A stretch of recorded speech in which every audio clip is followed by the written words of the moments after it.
Mac, 600 left to travel, and Delaney held the front, showed the way about a long neck Tomahawk and Mickey Moto, the raging favourite around them, 3 deep. Well, she's really had no luck. Down on the inside, outstretch at the 400, travelling fourth, a length away then Orange Strudel, Disco Riffic having to steady.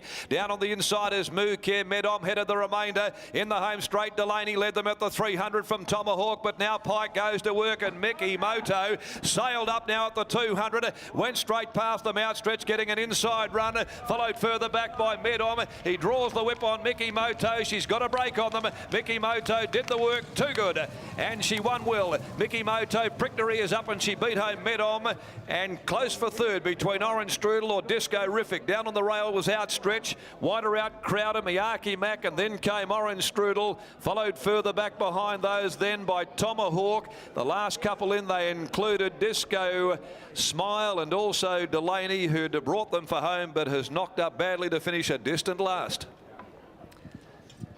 Yeah, really good performance by Mickey Moto at $1.30, $1.04. Defeats Medom and Orange Strudel. But Mickey Moto, she was 3 wide without cover, Maddie Kelly. There was a little bit of concern for the punters that took the short price, but as Bob Peters pointed out all the way through, basically since she started off her racing career, he's had a big opinion of her, and she's franked that once again here with a dominant victory against the older horses. I think that also speaks volumes of the class of William Pike. At no point did he panic there.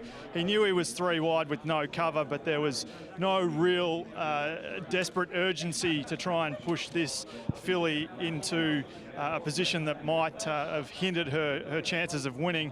He just kept a calm head, just got her up onto the speed, kept her comfortable, and then let her do her thing in the straight. A terrific ride for mine, and we're looking at a pretty special filly. I'll tell you what, Medom was really good. Back in second, hitting the line strongly, and Orange Strudel, another really honest race by that galloper back in third. The time there was, what, 1:12.4.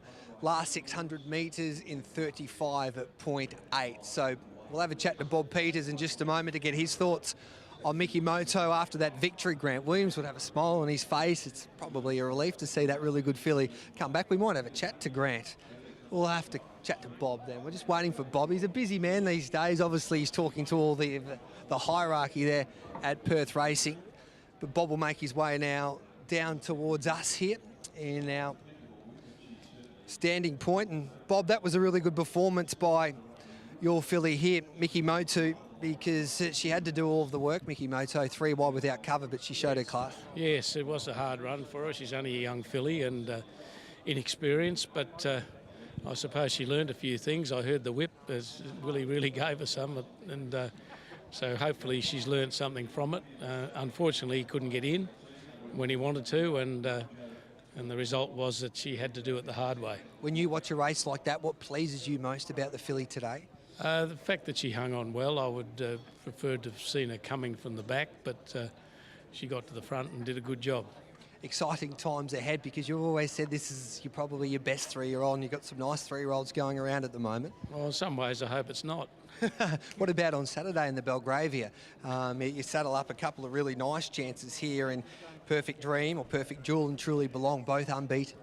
Yes, they'll run around in that, and it's one of the reasons why this one went here today, and I had a feeling that she probably wouldn't get a run like it happened to us at Bunbury, so that was the reason we split them up. But as it turned out, there's only 10 runners, and she could have run, but it's probably better that she was here today. Job well done, Bob. Can't wait to see you next.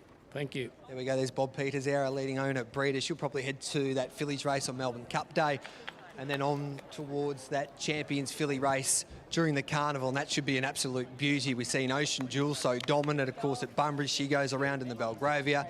There's a couple of nice fillies also going around in the Belgravia. We've had Sophia's Secret that was dominant also today as a 3-year-old filly. So that Champions filly heading towards the carnival is promising to be, Maddie Kelly, one of the highlights so far as we look forward to that Tab Touch Masters Series. Should be an absolute cracker, one of the races of the summer for mine.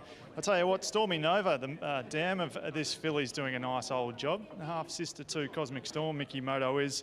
We saw how well Cosmic Storm rattled home on Saturday, and this is another super performance. Just at start number 2 for Mickey Moto, of course. The first of the 2 wins came at Belmont on the 27th of September when just got the better of Necklet.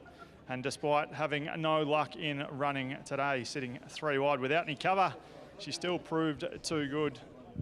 William Pike just having a chat there with Bob Peters and Grant Williams. He's going to jump on the scales and then have a quick chat to us.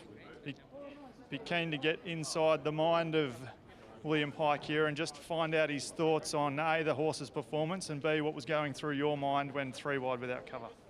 I was actually pretty happy to be out there. It was quite a rough and tough race. Thought she was a bit too good for him and just keep her out of trouble. The margin wasn't great, but she did it with ease. Without comparing to some of the other 3-year-olds that you've been on the back of in recent times for Mr. Peters, how good is this girl right now? What's your feel on her? Oh, possibly quite nice. Obviously, you don't race like that without if you haven't got some spare ability. But I think from here on in, it's more a mental game. Who can handle the racing? Who can handle the pressure? So ability-wise, she's right up there, but the mental game kicks in soon. Very well said. Well, a point well made, and very well done. Thank you. William Pike there, Mickey Moto, Gareth. We're going to see a fair bit more excitement from this filly going forward, I think. I tell you what, the feature 3-year-old races in a couple of months' time or a month's time here in WA, they're going to be something else with the depth of our 3-year-olds here in WA at this time of the year. So that wraps up race number 7, Mickey Moto. She was a class above her rivals. She remains unbeaten, this daughter of Sebring. This is Sky Thoroughbred Central. Great to have your company here at Ascot. We'll take a quick break. When we return, we'll be at Launceston with Chantel Buckley.